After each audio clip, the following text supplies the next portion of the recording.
माननीय अध्यक्ष महोदय एवं माननीय सदस्यगण,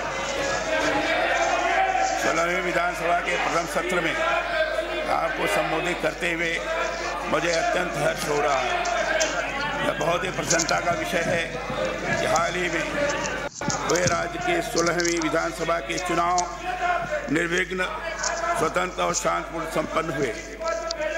मैं प्रदेश की जनता को इस चुनाव में अब तक के सर्वाधिक मतदान एवं प्रचंड बहुमत के साथ जनादेश देने के लिए हार्दिक बधाई और धन्यवाद देता हूं।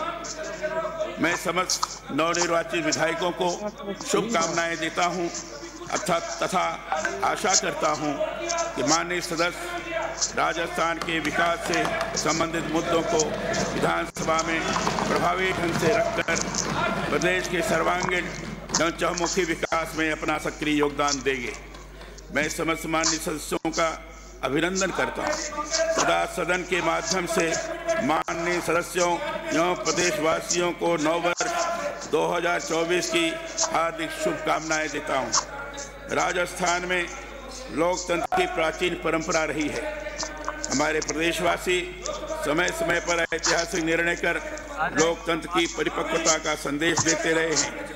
इस बार भी राजस्थान की आवाम के 75.45% रिकॉर्ड मतदान कर एक अनूठा कीर्तिमान रचा, जो परिपक्व लोकतंत्र की निशानी है तथा संसदीय लोकतंत्र को मजबूत करने का अनुपम कार्य है। प्रसन्नता की बात है कि आज़ादी के अमृत महोत्सव के उल्लास के साथ लोगों ने लोकतंत्र के उत्सव में बढ़ चढ़कर भाग लिया और राष्ट्र प्रथम के संकल्प पर विश्वास जताकर प्रदेश में पूर्ण बहुमत की सरकार बनाई। इससे पूर्व की सरकार अपने अंतर्विरोधों और अहम की लड़ाई में व्यस्त रहने के कारण प्रदेश की विकासोन्मुखी नीति बनाने एवं निर्णय लेने में कामयाब नहीं हो पाई। फलस्वरूप जनता की आकांक्षाओं पर खरी नहीं उतर सकी। दुर्भाग्य से विगत सरकार के 5 वर्ष के कार्यकाल में परस्पर अंतर विरोध और खींचतान के कारण शासन की गाड़ी बेपटरी ही बनी रही। लेकिन अब यह पूर्ण बहुमत एवं डबल इंजन की सुस्थिर सरकार राज्य में विकास के नए कीर्तिमान स्थापित कर न केवल नए राजस्थान का निर्माण करेगी, अपितु विकसित राजस्थान और विकसित भारत 2047 के संकल्प को साकार करेगी। सबका साथ, सबका विकास, सबका विश्वास और सबका प्रयास हमारी सरकार का मूल मंत्र है। राजस्थान की स्वाभिमानी जनता ने पुरजोर ढंग से प्रधानमंत्री श्री नरेंद्र मोदी जी की गारंटियों पर विश्वास जताकर वर्तमान सरकार को शासन की बागडोर सौंपी है। मैं जनता द्वारा किए गए इस विवेकपूर्ण और ऐतिहासिक निर्णय की सराहना करता हूँ। परिवर्तन संकल्प यात्रा, जन आक्रोश यात्रा जो नहीं सहेगा राजस्थान जैसे अभियानों के माध्यम से सत्ता में हुए परिवर्तन राजस्थान को अस्थिरता और अराजकता के अंधकार से सुशासन के प्रकाश की ओर ले जाकर विकसित, शिक्षित एवं खुशहाल राजस्थान की परिकल्पना को पूरा करेगा। चुनावी यात्राओं और जनसभाओं के दौरान जनता से किए गए वायदे वर्तमान सरकार के संकल्प पत्र का अहम हिस्सा है। इसे पूरा करने के लिए हमारी सरकार कटिबद्ध है। मुझे विश्वास है कि अब खुशहाली, समृद्ध और मजबूती के साथ आपनों अग्रणी राजस्थान का संकल्प जमीन पर साकार होगा। इस वर्ष हमने राजस्थान की राजनीति के अजात शत्रु पूर्व उपराष्ट्रपति स्वर्गीय श्री भैरव सिंह शेखावत की जन्म शताब्दी मनाई, जिन्होंने देश में पहली बार पंडित दीनदयाल उपाध्याय के दर्शन और विचारों पर आधारित अंत्योदय योजना को जमीनी स्तर पर लागू करने का काम किया, जिससे सरकार के खजाने में गरीब तथा वंचित वर्ग की भागीदारी सुनिश्चित हुई। गरीब कल्याण की यह अनूठी योजना कालांतर में अलग अलग रूप में देश भर के प्रदेशों में लागू की गई। माननीय भैरव सिंह जी के गरीब कल्याण के मौलिक विचारों को देखते हुए विश्व बैंक के तत्कालीन अध्यक्ष रॉबर्ट मैकनमारा ने इसीलिए भैरव सिंह जी को भारत के रॉकफेलर की संज्ञा दी थी। यह वर्ष देश के पूर्व प्रधानमंत्री भारत रत्न स्वर्गीय श्री अटल बिहारी वाजपेयी जी का जन्म शताब्दी वर्ष भी है। अटल जी ने देश में न केवल सुशासन की नींव रखी, अपितु सड़क जोड़ो और नदी जोड़ो जैसे विशाल संकल्पनाओं को मूर्त रूप देकर भारत की तस्वीर और तकदीर बदलने का काम भी किया। हमारी सरकार श्री अटल बिहारी वाजपेयी और भैरव सिंह शेखावत के पथ चिन्हों पर चलते हुए उनके विचारों के प्रति कटिबद्ध रहते हुए लक्ष्य अंत्योदय पथ, अंत्योदय और अंत्योदय को साकार करेगी। हमारी सरकार का यह नीतिगत निर्णय है कि विगत सरकार द्वारा संचालित जन कल्याण की योजनाओं को बंद नहीं किया जाएगा, लेकिन चुनावी वैतरणी पार करने के उद्देश्य से अपने कार्यकाल में आखिरी समय में बिना बस्ती प्रावधानों के आनन फानन में घोषित की गई तथा कथित कल्याणकारी योजनाओं की समीक्षा अवश्य की जाएगी। विशेषज्ञों द्वारा गहन छानबीन के उपरांत ही इन कथित कल्याणकारी योजनाओं को समुचित वित्तीय आधार देकर ठोस एवं व्यावहारिक नए रूप में जमीनी धरातल पर लागू करने का काम किया जाएगा। इसे लोकतंत्र का असली उद्देश्य जनता के द्वारा और जनता के लिए शासन सार्थक होगा और केवल भ्रामक प्रचार के बजाय सचमुच में जनता का सेवा कार्य सुनिश्चित हो सकेगा। माननीय सदस्यगण, विगत सरकार की विवेकपूर्ण नीतियों, अदूरदर्शी निर्णयों तथा आर्थिक प्रबंधन ने बीते 5 वर्षों में राजस्थान को आर्थिक आपातकाल की ओर अग्रसर किया है, जिसके फलस्वरूप राजस्थान पुनः बीमारू और सबसे ज्यादा कर्जदार राज्य की श्रेणी में आ गया है। भारत के नियंत्रक एवं महालेखा परीक्षक प्रतिवेदन वित्त लेखे वर्ष 2018-19 के अनुसार 31 मार्च 2019 को राज्य पर रुपये 3,11,374 करोड़ का ऋण भार था एवं प्रति व्यक्ति ऋण भार रुपये 40,300 था। बजट अनुमान 2023-24 के अनुसार 31 मार्च 2024 को राज्य पर रुपये 5,79,781 करोड़ का ऋण भार अनुमानित है तथा प्रति व्यक्ति ऋण भार बढ़कर रुपये 70,800 होना अनुमानित है। विरासत में मिली प्रदेश की चौपट अर्थव्यवस्था को पटरी पर लाना सरकार की सर्वोच्च प्राथमिकता होगी। प्रदेश में ईज ऑफ डूइंग बिजनेस के माहौल को और अधिक अनुकूल बनाकर आर्थिक प्रगति का मार्ग प्रशस्त किया जाएगा। राजस्थान के आर्थिक सशक्तिकरण के लिए Rajasthan economic revival task force की स्थापना की जाएगी, जो प्रदेश के भविष्य के मजबूत अर्थतंत्र के लिए रोड मैप तैयार करेगी। विगत 5 वर्षों में राजस्थान में विद्युत विभाग की घोर लापरवाही, अकर्मण्यता व संस्थागत भ्रष्टाचार के कारण प्रदेश के ग्रामीण एवं शहरी क्षेत्रों में आम जन किसान विद्युत कटौती का लगातार दंश झेलने को मजबूर रहे। आम जन में अंधेर नगरी चौपट राजा की कहावत चरितार्थ होती रही। पूर्ववर्ती भाजपा सरकार की प्रदेश की डिस्कॉम को आर्थिक संबलता देने के लिए शुरू की गई उदय योजना के माध्यम से डिस्कॉम का 62,400 करोड़ रुपए का ऋण माफ किया गया था। दुर्भाग्य से गत कांग्रेस राज के कुप्रबंधन व भ्रष्टाचार के कारण आज यह ऋण फिर से बढ़कर 88,700 करोड़ रुपए के पार गया है।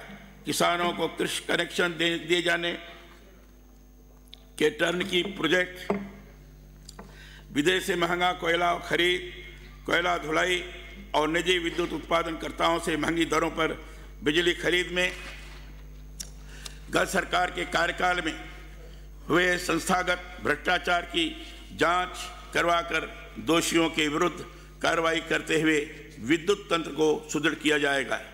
विगत सरकार के बढ़े हुए टी&डी लॉस को नियंत्रित करके तथा गैर जीवाश्म स्रोत वाली अक्षय ऊर्जा को प्रोत्साहित कर राज्य को विद्युत उत्पादन में आत्मनिर्भर बनाया जाएगा। गत सरकार द्वारा घाटे में धकेले गए डिस्कॉम्स के आर्थिक हालात को विशेषज्ञों के परामर्श तथा कुशल प्रबंधन द्वारा सुधार कर नागरिकों, उद्योगों एवं किसानों को गुणवत्तापूर्ण बिजली आपूर्ति सुनिश्चित की जाएगी। हमारी सरकार द्वारा केंद्र सरकार की योजनाओं का लाभ अंतिम व्यक्ति तक पहुंचाने के लिए मॉनिटरिंग कमेटी का गठन किया जाएगा।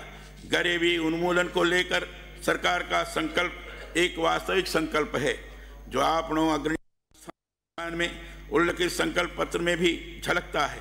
सरकार का हर गरीब को निःशुल्क अन्न की गारंटी, हर सिर पर छत की गारंटी, हर घर में नल से जल की गारंटी, हर हाथ को काम की गारंटी, हर घर में बिजली की गारंटी, हर खेत को पानी की गारंटी, हर महिला को सुरक्षा की गारंटी और हर अपराधी को सजा की गारंटी मुख्य ध्येय होगा। हमारी सरकार जन समस्याओं का समयबद्ध निराकरण कर प्रदेश में सुशासन की स्थापना के लिए प्रतिबद्ध है। इसके लिए ब्लॉक स्तर पर जनता दरबार के माध्यम से प्रभावी जन सुनवाई सुनिश्चित की जाएगी और आम जन की समस्याओं का निस्तारण प्रशासन की पहली इकाई पर ही किया जाएगा। हमारी सरकार गरीब लोगों को रियायती दरों पर भोजन सुलभ कराने के लिए संकल्पित है। इस उद्देश्य से प्रदेश में संचालित इंदिरा रसोई के स्थान पर अब अन्नपूर्णा रसोई योजना का शुभारंभ किया जा चुका है। आपको यह जानकर खुशी होगी कि श्री अन्नपूर्णा रसोई में अब मिलेट श्री अन्न को भी शामिल करने का निर्णय लिया गया है। श्री अन्नपूर्णा रसोई में खाद्य पदार्थों का वजन अब 450 ग्राम से बढ़ाकर 600 ग्राम कर दिया गया है, जिससे मेहनत मजदूरी करने वाले हमारे श्रमिक भाई बहनों को पर्याप्त कैलोरी का पोषण मिल सकेगा। मुझे ये बताते हुए अत्यंत खुशी है कि हमारी सरकार ने गरीब वर्ग की माताओं बहनों के प्रति अपने संकल्प को पूरा करते हुए 1 जनवरी 2024 से मात्र 450 रुपये में गैस सिलेंडर देने की घोषणा को मूर्त रूप दे दिया है। हमारी सरकार महिलाओं को सर्वांगीण रूप से आत्मनिर्भर बनाने एवं महिला सशक्तिकरण के लिए कटिबद्ध है। राजस्थान की जीडीपी में कृषि क्षेत्र का योगदान लगभग 30% है। हमारे किसान अन्नदाता हैं, उनको आर्थिक संबल प्रदान करने और सशक्त बनाने के लिए हमारी सरकार प्रतिबद्ध है। आंकड़ों अग्रणी राजस्थान के संकल्प को पूरा करने के लिए प्रधानमंत्री किसान सम्मान निधि की राशि को दुगना कर अब 12,000 रुपये प्रतिवर्ष करने की प्रस्तावित योजना हमारे किसान भाइयों के लिए बहुत बड़ा संबल होगा। गेहूं उत्पादन में देश में राजस्थान का प्रमुख स्थान है। किसान भाइयों की फसल का सही दाम सुनिश्चित करने के लिए केंद्र सरकार द्वारा निर्धारित गेहूं की एमएसपी के ऊपर राज्य सरकार बोनस देकर 2,700 रुपये प्रति क्विंटल पर गेहूं खरीदने की योजना बनाएगी। भारत विश्व में सबसे ज़्यादा बाजरा यानी मिलेट श्री अन्न उत्पादन करने वाला देश है। इसमें भी राजस्थान देश में सिरमौर है। माननीय प्रधानमंत्री श्री नरेंद्र मोदी जी की प्रेरणा से संयुक्त राष्ट्र संघ द्वारा वर्ष 2023 को अंतर्राष्ट्रीय मिलेट श्री अन्न वर्ष घोषित किया गया है। इस मिलेट क्रांति के फलस्वरूप अब हमारे ज्वार बाजरे को देश दुनिया में सबसे लोकप्रिय खाद्यान्न के रूप में पहचाने जाने लगा है। गत सरकार द्वारा किसानों के कर्ज माफी को लेकर बड़े बड़े दावे किए गए। कल्ला कमेटी बनाई गई, कृषकों की ऋण माफी हेतु वन टाइम सेटलमेंट करने की बात कही गई, लेकिन सरकार ने वादा खिलाफी करते हुए किसानों के कर्ज माफी के स्थान पर 19,000 से ज़्यादा किसानों की जमीनें कुर्क भी की गई। अत्यंत दुख का विषय है कि विगत सरकार की इस दोषपूर्ण कृषक नीति के कारण हमारे कई किसान भाई आत्महत्या करने तक को मजबूर हुए। किसान भाइयों के हितों की रक्षा वर्तमान सरकार की सर्वोच्च प्राथमिकता है।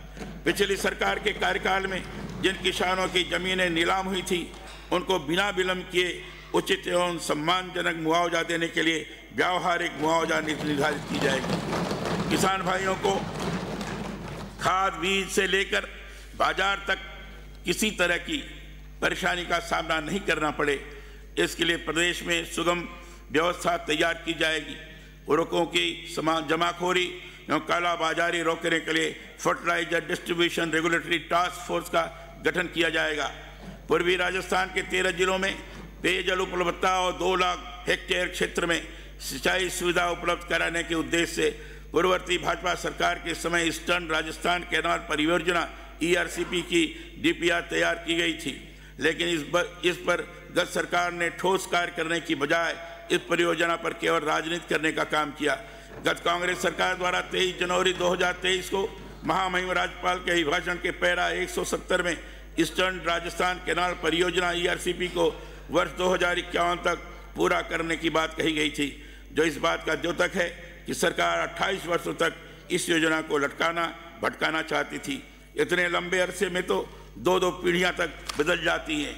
हमारी सरकार ERCP को पूर्वी राजस्थान की जीवन रेखा के रूप में विकसित करेगी और इस योजना का क्रियान्वयन मिशन मोड पर त्वरित गति से किया जाएगा। अब राजस्थान व मध्य प्रदेश दोनों राज्यों में डबल इंजन की सरकार आने से ERCP के संबंध में MOU कर परियोजना को शीघ्र अतिशीघ्र मूर्त रूप दिया जाना आसान होगा। माननीय सदस्यगण, विगत सरकार के समूचे कार्यकाल के दौरान पेपर लीक माफिया सक्रिय रहा, जिसके कारण लाखों प्रतिभावान युवाओं का भविष्य अंधकार में बन गया। स्थिति यहाँ तक बिगड़ी कि भर्ती परीक्षाओं में दिन प्रतिदिन पेपर लीक होते रहे एवं पारदर्शिता समाप्त हो गई। पेपर लीक घोटालों के मुख्य सरगनाओं को गत सरकार पर्दे के सामने लाने में विफल रही। पूरे 5 साल तक प्रदेश के युवाओं में निराशा, असंतोष एवं आक्रोश व्याप्त रहा। हमारी सरकार ने निर्णय कर पेपर लीक मामलों की कड़ी जांच हेतु SIT का गठन कर दिया है। साथ ही अब भर्ती परीक्षाओं की मॉनिटरिंग मुख्य सचिव और DGP लेवल के अधिकारियों से करवाने तथा नकल माफियाओं के खिलाफ केस ऑफिसर स्कीम के तहत मुकदमा चलाने का फैसला लिया गया है। हमारी सरकार भ्रष्टाचार और माफिया राज का अंत करने के लिए संकल्पशील है। प्रदेश के युवाओं में हताशा और अवसाद के कारण आत्महत्या के बढ़ते हुए मामले चिंता का विषय है।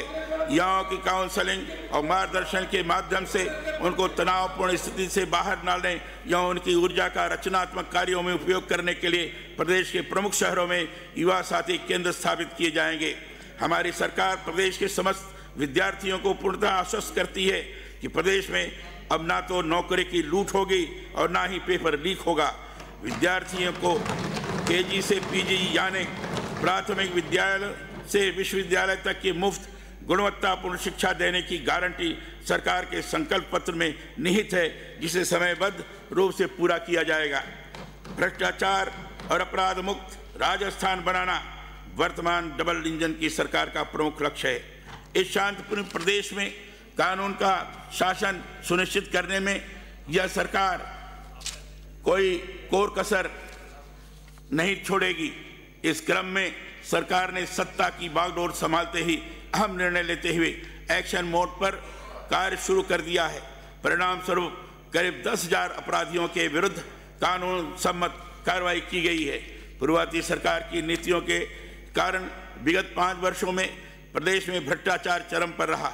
विभिन्न विभागों में यथा जल जीवन मिशन, सूचना प्रौद्योगिकी एवं संचार विभाग में सोना एवं नकदी की बरामदगी, बायोफ्यूल प्राधिकरण जैसे हर विभाग में भ्रष्टाचार को शह मिली।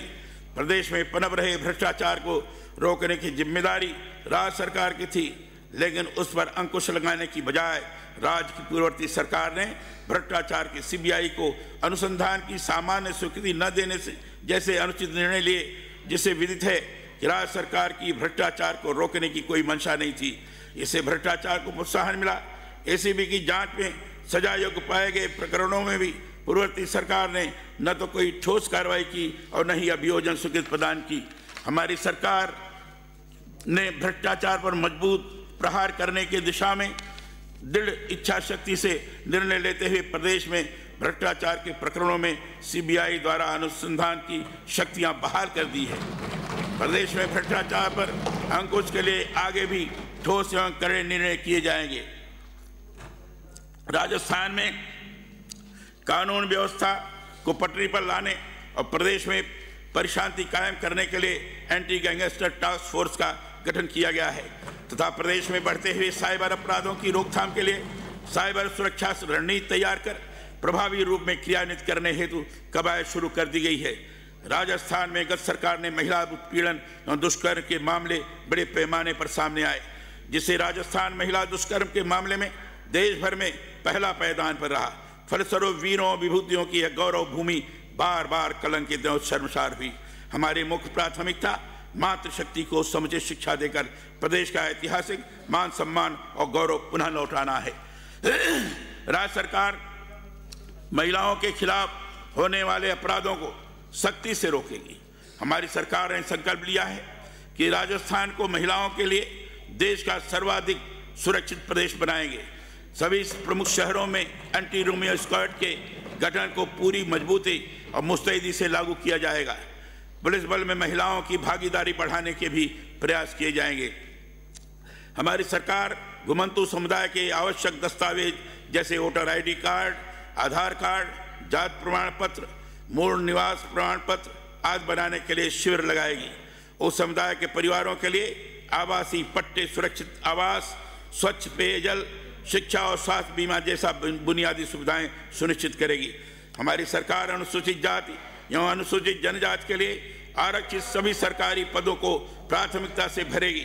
हम केंद्र सरकार के साथ मिलकर नमस्ते योजना के अंतर्गत सभी मैनुअल स्किलिंग से जुड़े हुए मजदूरों के पुनः रोजगार के लिए प्रशिक्षण अथवा स्वरोजगार के लिए वित्तीय सहायता प्रदान करेंगे। माननीय सदस्यगण, मैं इस पर आपको यह विश्वास दिलाता हूं कि सरकार सबको साथ लेकर विकसित राजस्थान के निर्माण के लिए पूर्ण रूप से प्रतिबद्ध है। राज्य सरकार महिलाओं एवं बच्चियों की सुरक्षा तथा उनका मान सम्मान बनाए रखने के लिए कोई कोर कसर नहीं छोड़ेगी। हमारी सरकार प्रदेश में सबको साथ लेकर गांधी जी की राम राज्य और स्वराज की संकल्पना को मूर्त रूप प्रदान करेगी। प्रदेश में कानून के शासन और सुशासन को मजबूती के साथ स्थापित किया जाएगा। विगत कांग्रेस सरकार ने अपने बजट भाषण वर्ष 2019-20 के पैरा 79 में अक्टूबर 2022 तक बाड़मेर रिफाइनरी को पूरा करने की घोषणा की थी।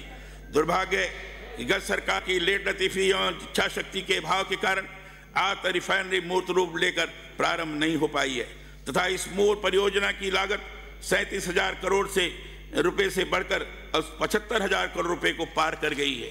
हमारी सरकार विशेषज्ञों की मदद से बाड़मेर रिफाइनरी के पूरे प्रोजेक्ट की नई सिरे से समीक्षा कर केंद्र सरकार के साथ मिलकर करीब 72,000 करोड़ रुपए का निवेश कर बाड़मेर रिफाइनरी एवं पेट्रोकेमिकल कॉम्प्लेक्स के निर्माण में तेजी लाएगी।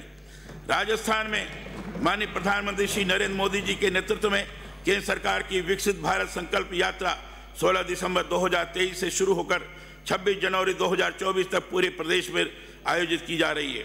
इस विकसित भारत संकल्प यात्रा के तहत अब तक राज्य में हजारों कैंप आयोजित हो चुके हैं, जहां पर विभिन्न शिविरों के माध्यम से लाखों लोगों को केंद्र सरकार की सभी जन कल्याणकारी योजनाओं की जानकारी प्रदान कर और वंचित पात्रताधारी लोगों का हाथों हाथ पंजीकरण कर लाभान्वित किया जाएगा। मेरा सदन के माननीय सदस्यों से आग्रह है कि विकसित भारत संकल्प यात्रा एक राष्ट्रीय प्रयास है, किसी राजनीतिक दल का कार्य नहीं है।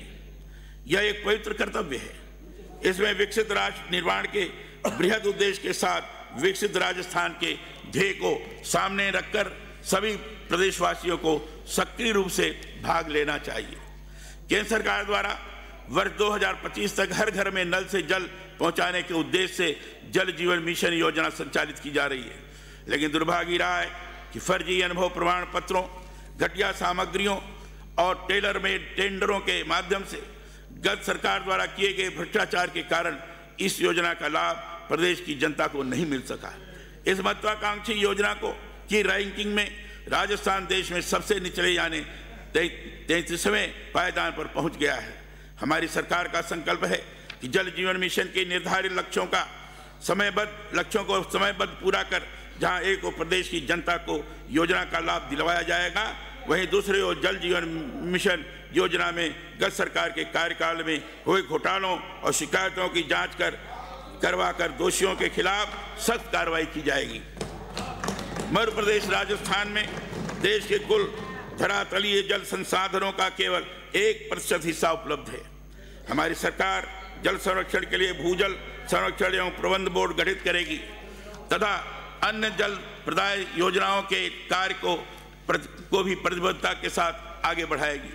माननीय सदस्यगण, गत सरकार द्वारा बिना कार्य योजना और बिना पर्याप्त बजट के प्रदेश में अनेक विद्यालय, महाविद्यालय एवं कई मेडिकल कॉलेज खोलने की घोषणा तो कर दी गई, परंतु पर्याप्त मानव संसाधन की उपलब्धता और आधारभूत संरचनाओं की कमी के कारण उनकी उपयोगिता सिद्ध नहीं हो पाई। अधिकांश महाविद्यालयों और विद्यालय या तो कागजों पर या किराए की बिल्डिंग में ही संचालित रहे। निजी विश्वविद्यालय खोलने की होड़ ने प्रदेश में उच्चतर शिक्षा की गुणवत्ता को गिरा दिया। यह बात इससे भी सिद्ध होती है कि इसी सदन में पूर्ववर्ती सरकार को मंत्रिमंडल से अनुमोदित निजी गुरुकुल विश्वविद्यालय सीकर का प्रस्तुत विधेयक वापस लेना पड़ा। गत सरकार द्वारा राष्ट्रपिता महात्मा गांधी के नाम से माध्यमिक एवं उच्च माध्यमिक विद्यालयों को मात्र साइन बोर्ड बदलकर कथित अंग्रेजी माध्यम विद्यालयों के रूप में प्रारंभ करने का कार्य किया गया। इन विद्यालयों में न तो अंग्रेजी माध्यम प्रशिक्षित शिक्षक पदस्थापित किए गए और न विद्यालयों में कक्षों का निर्माण किया गया और न ही आवश्यक बस्ती प्रावधान किए गए। प्रदेश में इस अव्यवहारिक निर्णय का आम जनता, शिक्षकों, शिक्षाविदों की ओर से व्यापक स्तर पर विरोध भी हुआ। इतना सब होने के पर भी सरकार विद्यार्थियों को अधर झूल में छोड़कर अनिर्णय की स्थिति में बनी रही। हमारी सरकार इन विद्यालयों की समीक्षा कर विद्यार्थी हित सर्वोपरि रखते हुए इस संबंध में निर्णय लेगी। राजस्थान की ग्रामीण अर्थव्यवस्था पशुपालन पर आधारित है तथा दूध उत्पादन में राजस्थान देश में अव्वल है। गत सरकार ने अपने कार्यकाल के 4 साल तक पूर्ववर्ती भाजपा सरकार द्वारा संचालित पशु बीमा योजना को बंद कर दिया था, जिसे लंपी वायरस के प्रकोप के बाद मजबूरीवश अंतिम वर्ष में आधे अधूरे ढंग से लागू किया। फलस्वरूप गत सरकार के कार्यकाल में पशु बीमा योजना का लाभ पशुपालकों को नहीं मिल सका। सरकार लंपी महामारी के दौरान पशु चिकित्सा प्रबंधन में पूर्णतः विफल रही तथा काल कवलित पशुधन के मालिकों को पर्याप्त मुआवजा भी नहीं दे पाई। गत सरकार द्वारा प्रत्येक पंचायत समिति पर नंदीशाला खोलने की घोषणा की गई। दुर्भाग्य से यह घोषणा धरातल पर लागू नहीं हो सकी, जो इस बात का प्रमाण है कि गोधन की सार संभाल के प्रति भी सरकार निष्क्रिय और असंवेदनशील रही। हमारी सरकार गौमाता के संरक्षण और संवर्धन नई नीति बनाएगी। हर सिर पर छत हो, इस उद्देश्य से केंद्र सरकार द्वारा सभी को आवास, हाउसिंग फॉर ऑल सुनिश्चित करने हेतु देश भर में प्रधानमंत्री आवास योजना संचालित की जा रही है। दुर्भाग्य है कि गत सरकार द्वारा प्रदेश के लाखों पात्रताधारी लाभार्थियों के आवेदन भारत सरकार के निर्धारित पोर्टल सिस्टम पर समय पर अपलोड नहीं होने के कारण 9 लाख से अधिक लाभार्थी प्रधानमंत्री आवास योजना के लाभ से वंचित रह गए थे। हमारी सरकार जहां इन वंचित लाभार्थियों को उनका हक दिलवाएगी, वहीं प्रधानमंत्री आवास योजना के तहत निर्धारित लक्ष्य को समयबद्ध रूप से पूरा कर बनते घर, पूरे होते सपनों को साकार करेगी। हम पीएम आवास योजना के साथ ही मुख्यमंत्री आवास योजना शुरू करके यह सुनिश्चित करेंगे कि प्रदेश का कोई भी परिवार बेघर न रहे तथा वह समाज में गरिमापूर्ण और सम्मानजनक जीवन का हक प्राप्त कर सके। हमारी सरकार प्रदेश के सभी क्षेत्रों में गुणवत्तापूर्ण स्वास्थ्य सेवाएं उपलब्ध कराने के लिए संकल्पबद्ध है। हमारी सरकार का संकल्प है कि हम राजस्थान में मजबूत स्वास्थ्य इंफ्रास्ट्रक्चर का निर्माण करेंगे। प्रधानमंत्री श्री नरेंद्र मोदी जी का कथन है कि हम भारत के स्वास्थ्य बुनियादी ढांचे को निरंतर बढ़ाने के लिए अथक प्रयास कर रहे हैं। हमारा ध्यान नागरिकों को अच्छी गुणवत्ता और सस्ती स्वास्थ्य सेवा सुनिश्चित करने पर है। गत सरकार द्वारा राइट टू हेल्थ के नाम पर फौरी तौर पर मात्र औपचारिकता की गई, जिसका चिकित्सकों और निजी अस्पतालों द्वारा व्यापक स्तर पर विरोध किया गया। अब हमारी सरकार सर्वे भवन्तु सुखिनः सर्वे सन्तु निरामया के ध्येय वाक्य को पूरा करने के लिए कटिबद्ध है। चिकित्सकों और निजी अस्पतालों को विश्वास में लेकर सही मायने में प्रदेश के हर नागरिक को गुणवत्तापूर्ण स्वास्थ्य सेवा उपलब्ध करवाना राज्य सरकार सुनिश्चित करेगी। गत सरकार द्वारा केंद्र की आयुष्मान योजना को चिरंजीवी योजना का नाम देकर वाहवाही लूटने का प्रयास किया गया। हमारी सरकार सभी को स्वास्थ्य सेवाएं सुनिश्चित करने के लिए प्रतिबद्ध है। सरकार अब चिरंजीवी योजना की समीक्षा करेगी और आयुष्मान योजना को जन केंद्रित बनाकर प्रभावी रूप से लागू किया जाएगा। केंद्र सरकार द्वारा आयुष्मान भारत स्वास्थ्य कल्याण केंद्र योजना के तहत अब उप स्वास्थ्य केंद्र, प्राथमिक स्वास्थ्य केंद्र एवं शहरी प्राथमिक स्वास्थ्य केंद्रों को अब आयुष्मान आरोग्य मंदिर के रूप में विकसित किया जा रहा है। यह आरोग्य मंदिर जन स्वास्थ्य की धुरी के रूप में कार्य करते हुए रोग उपचारात्मक सेवाओं के साथ प्रिवेंटिव एवं प्रोमोटिव हेल्थ सर्विस की भी उपलब्ध कराएंगे, जिससे आमजन स्वस्थ जीवन शैली अपनाने के लिए प्रेरित हो। यहाँ आमजन को 12 प्रकार की निःशुल्क स्वास्थ्य सेवाओं के साथ साथ योग एवं वेलनेस गतिविधियों का संचालन करने के लिए हमारी सरकार प्रतिबद्ध है। माननीय प्रधानमंत्री श्री नरेंद्र मोदी जी ने देश भर में सस्ती एवं गुणवत्तापूर्ण दवाइयाँ उपलब्ध करवाने के लिए प्रधानमंत्री जन औषधि केंद्र की स्थापना की अनूठी पहल की है। प्रदेश में भी ऐसे 350 नए जन औषधि केंद्र स्थापित किए जाएंगे ताकि नागरिकों को कम कीमत में जरूरी दवाइयां मिल सके। हमारी सरकार ने अपने संकल्प पत्र में आम जनता के स्वास्थ्य को सर्वोपरि रखकर प्रतिवर्ष हर ब्लॉक में 2 स्वास्थ्य मेलों के आयोजन का संकल्प लिया है। इन मेलों में नागरिकों के स्वास्थ्य की जांच कर उन्हें जागरूक किया जाएगा। राजस्थान प्रदेश में बेहतर कनेक्टिविटी के कारण मेडिकल टूरिज्म की प्रबल संभावनाएं मौजूद हैं। हमारी सरकार प्रदेश में मेडिकल टूरिज्म को प्रोत्साहित करने के लिए पीपीपी मॉडल पर 2 मेडिसिटी स्थापित करेगी। भारत सरकार के हील इन इंडिया कार्यक्रम की तर्ज पर राजस्थान में हील इन राजस्थान कार्यक्रम संचालित किया जाएगा। हमारी सरकार 1 district 1 medical college, 1 district 1 nursing college, 1 district 1 dialysis केंद्र एवं 1 ब्लॉक 1 डायग्नोस्टिक सेंटर स्थापित कर प्रदेश में स्वास्थ्य सेवाएं सुगमता से उपलब्ध करवाने के लिए कटिबद्ध है। माननीय सदस्यगण, हमारी सरकार लक्ष्य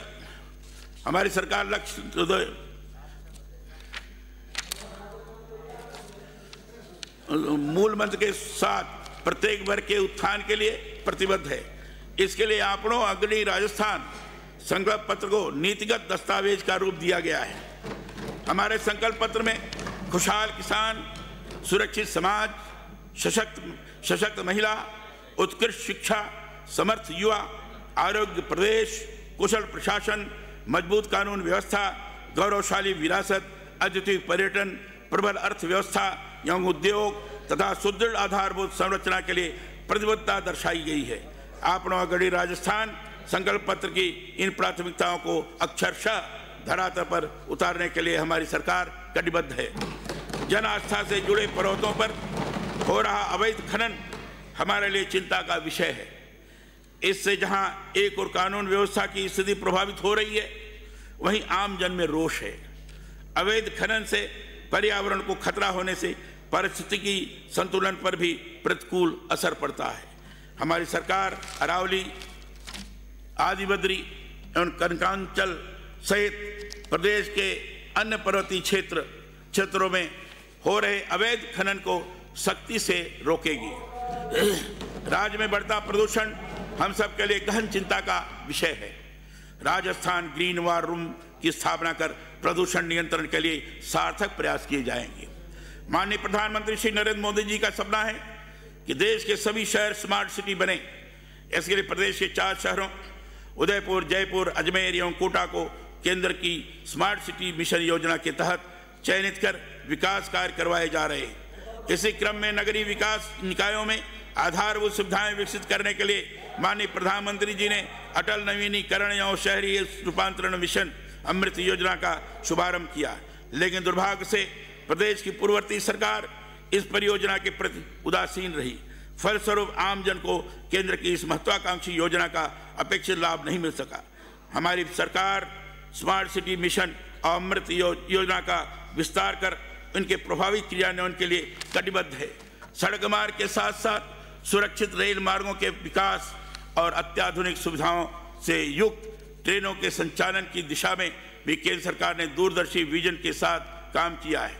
वंदे भारत ट्रेनों और अमृत भारत एक्सप्रेस तथा इलेक्ट्रिक हाईवे के संचालन से लंबी दूरी का सफर अब कम समय में सुगमतापूर्वक तय होने जा रहा है। राजस्थान को भी विगत दिनों में वंदे भारत ट्रेनों की सौगात मिली है। इनकी संख्या लगातार बढ़ाई जा रही है। हमारी सरकार खेल और खिलाड़ियों को प्रोत्साहन देने, उन्हें आवश्यक खेल सुविधाएं उपलब्ध करवाने और बेहतर माहौल देने के लिए नीतिगत फैसले लेगी। हमारी सरकार ये भी सुनिश्चित करेगी कि अंतर्राष्ट्रीय खेल प्रतियोगिताओं में पदक जीतने वाले खिलाड़ियों का मान सम्मान बढ़े और उन्हें सरकारी सेवाओं में उचित अवसर मिले। भारत में हांगझाओ में आयोजित एशियन गेम 2023 में अपना सर्वश्रेष्ठ प्रदर्शन करते हुए अब तक के सबसे अधिक 107 पदक जीते। राजस्थान के कई खिलाड़ियों ने भी मेडल जीतकर प्रदेश का गौरव बढ़ाया है। इसी प्रकार खेल प्रतिभाओं को ओलंपिक, एशियाड, कॉमनवेल्थ और अन्य राष्ट्रीय अंतर्राष्ट्रीय प्रतिस्पर्धाओं के लिए विशेष रूप से कार्य योजना तैयार की जाएगी। हमारी सरकार द्वारा प्रदेश भर में मादक पदार्थों एवं नशीली दवाओं के अवैध व्यापार और अवैध गतिविधियों के विरुद्ध अभियान संचालित किया जा रहा है। इस दिशा में हमारी सरकार ने सकारात्मक पहल करते हुए नशा मुक्त राजस्थान की संकल्पना की है। यह सुखद संयोग है कि इस बार सदन में अनेक नए युवा सदस्य चुन करके आए हैं। मैं सभी माननीय सदस्यों, विशेषकर युवा विधायकों का आह्वान करता हूं कि प्रदेश की युवा शक्ति को नशे से दूर रखने की दिशा में आप अपने अपने क्षेत्रों में नशा मुक्त राजस्थान अभियान को सशक्त करें। माननीय सदस्यगण, राजस्थान के आर्थिक विकास के लिए औद्योगिक एवं आधारभूत संरचना का विकास हमारी सरकार की मुख्य प्राथमिकता है। नए निवेश को प्रोत्साहित करने एवं रोजगार के अवसर बढ़ाने के लिए भारत सरकार ने दिल्ली मुंबई इंडस्ट्रियल कॉरिडोर परियोजना शुरू की है। इसके तहत प्रदेश में सुखेड़ा भिवाड़ी नीमराना निवेश क्षेत्र एवं जोधपुर पाली मारवाड़ औद्योगिक क्षेत्र विकसित किए जा रहे हैं।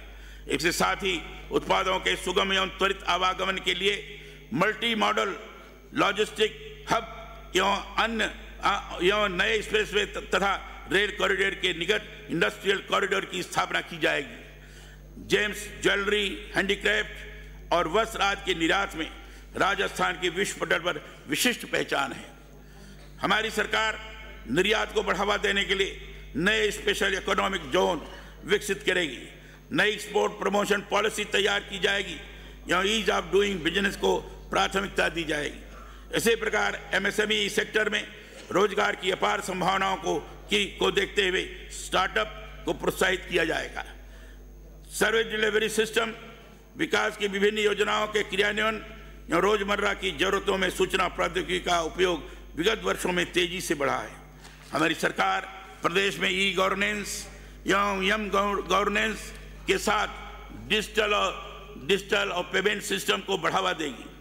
आर्टिफिशियल इंटेलिजेंस का उपयोग कर सुशासन में तकनीक के उपयोग को विस्तार दिया जाएगा।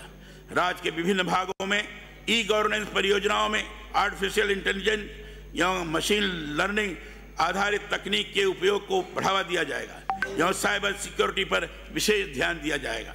श्रमिकों की राष्ट्र निर्माण की प्रक्रिया में अहम भूमिका होती है। श्रमिकों को उनकी मेहनत का उचित पारिश्रमिक मिले, इसके लिए श्रमिकों का ई श्रम पोर्टल पर 100% पंजीकरण सुनिश्चित किया जाएगा। हमारी सरकार असंगठित क्षेत्र के श्रमिकों का आयुष्मान भारत, पीएम जीवन ज्योति बीमा योजना, पीएम श्रमयोगी मानधन योजना के माध्यम से श्रम कल्याण की दिशा में संकल्पशील होगी। पर्यटन क्षेत्र में विकास की राजस्थान में अपार संभावनाएं मौजूद है। भक्ति, शक्ति, शौर्य और पराक्रम की धरा राजस्थान के कण कण में ऐसी गाथाएं रची बसी हैं जो देश विदेश के पर्यटकों को आकर्षित करती हैं। यहाँ के मेले, तीज त्योहार, लोक संस्कृति, किले महल, बावड़ी और पुरा संपदा विश्व भर में विख्यात है। पर्यटन के क्षेत्र में विपुल संभावनाओं को देखते हुए हमारी सरकार पर्यटन विकास के लिए विशेष कार्य योजना बनाएगी। राजस्थानी व्यंजनों का जायका देश दुनिया में अपनी पहचान रखता है। पर्यटकों में भी इन व्यंजनों के प्रति खासा चाव है। उत्सव आयोजित किए जाएंगे जिसमें श्री अन्न को प्राथमिकता दी जाएगी। इन उत्सवों के माध्यम से श्री अन्न निर्मित विभिन्न राजस्थानी व्यंजनों की खुशबू सुदूर देशों तक पहुंचेगी। हमारे यशस्वी प्रधानमंत्री जी की सोच है कि राज्यों के विकास के बिना राष्ट्र की उन्नति संभव नहीं है। इसी अवधारणा को केंद्र में रखकर माननीय प्रधानमंत्री जी ने केंद्र प्रवर्तित योजनाओं के माध्यम से राज्यों में विकास की नई बुनियाद रखी ताकि राज्यों का सतत, निर्बाध और समावेशी विकास सुनिश्चित हो सके। नई सरकार की नीति और नीयत एकदम साफ है। हम विकसित भारत 2047 के संकल्प के साथ विकसित राजस्थान बनाने के लिए कटिबद्ध है। हम बेहतर तरीके से कुशल एवं स्मार्ट सुशासन, नैतिक मूल्य व्यवस्था, गांधी जी का रामराज एवं सुराज, विधि का शासन, समावेशी एवं सतत विकास, प्रशासन में जवाबदेही, प्रभावशील दक्षता एवं पारदर्शिता, good governance, E governance, M governance, minimum government maximum governance के साथ संकल्प पत्र के हर वादे को पूरा करेंगे। इस सत्र में निम्नांकित विधायी कार्य के साथ साथ अन्य विधायी और वित्तीय कार्य संपादन हेतु आपके समक्ष विचारार्थ रखे जाएंगे। पहला, राजस्थान माल और सेवा कर संशोधन विधेयक 2024। माननीय सदस्यगण, भारत एक राष्ट्र होने के साथ ही एक महान परंपरा है, एक वैचारिक अधिष्ठान है, संस्कार की एक सरिता है। राजस्थान प्रदेश भी अपनी परंपरा और विरासत के लिए विश्वविख्यात है। इस धरोहर को सहेज कर हम आस्था और संस्कृति के संरक्षण के साथ विकसित राजस्थान की परिकल्पना को पूरा करेंगे। सर्वलोक हितकारी राष्ट्र राज्य का जो स्वरूप आचार्य चाणक्य ने अर्थशास्त्र में दिया है, उस पर चलने के लिए हमारी सरकार प्रतिबद्ध है।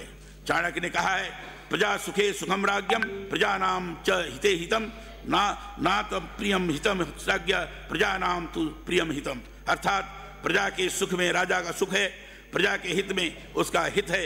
राजा के अपने प्रिय स्वार्थ में राजा का हित नहीं है, प्रजा के प्रिय में ही उसका हित है। वंदे मातरम। जय हिंद।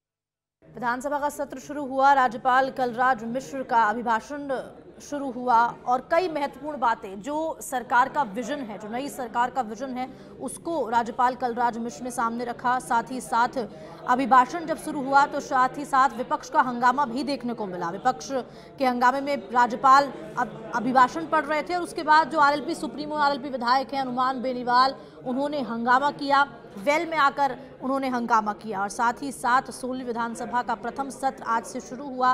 विधानसभा में राज्यपाल का अभिभाषण हुआ और कई मुद्दों पर बात की। क्या कुछ विजन रहने वाला है उसको लेकर बातचीत की। किसानों की कर्ज माफी का वादा पिछली सरकार ने पूरा नहीं किया तो किसानों की जमीन कुर्क हुई, उन्हें उचित मुआवजा दिया जाएगा, किसानों को लेकर जानकारी दी। साथ ही साथ ईआरसीपी जो राष्ट्रीय जो परियोजना है उसको लेकर भी जानकारी दी है कि हमारी सरकार ईआरसीपी को विकसित करेगी, जल्द योजना को मूर्त रूप दिया जाएगा। पेपर लीक माफियाओं को पिछली सरकार उचित कार्रवाई नहीं कर पाई और साथ ही साथ जीरो टॉलरेंस की नीति से काम किया जाएगा। हमारी सरकार नकल माफियाओं का खात्मा करने के लिए संकल्पबद्ध है, अब कोई पेपर लीक नहीं होगा। तो ये पूरा विजन जो एक डॉक्यूमेंट है, विजन डॉक्यूमेंट, वो पेश किया गया राज्यपाल कलराज मिश्र की ओर से। और साथ ही साथ कानून व्यवस्था की अगर बात की जाए तो कानून व्यवस्था के लिए anti terrorist wing task force का गठन किया गया है। साथ ही साथ महिला की सुरक्षा तय की जाएगी, पुलिस बल में महिलाओं की भागीदारी बढ़ाई जाएगी। सरकार सबको साथ लेकर विकसित राजस्थान के लिए संकल्पबद्ध है कि सबको आगे लेके चला जाएगा। बाड़मेर रिफाइनरी प्रोजेक्ट की नए तरीके से समीक्षा की जाएगी। तो वहीं जल जीवन मिशन में पिछली सरकार के भ्रष्टाचार के कारण जनता को लाभ नहीं मिला, तो पिछली सरकार में जल जीवन मिशन में हुए घोटालों की जांच कराकर दोषियों को सख्त से सख्त सजा दिलवाई जाएगी। और साथ ही साथ सरकार गौ माता के संरक्षण के लिए अलग से नीति भी बनाएगी।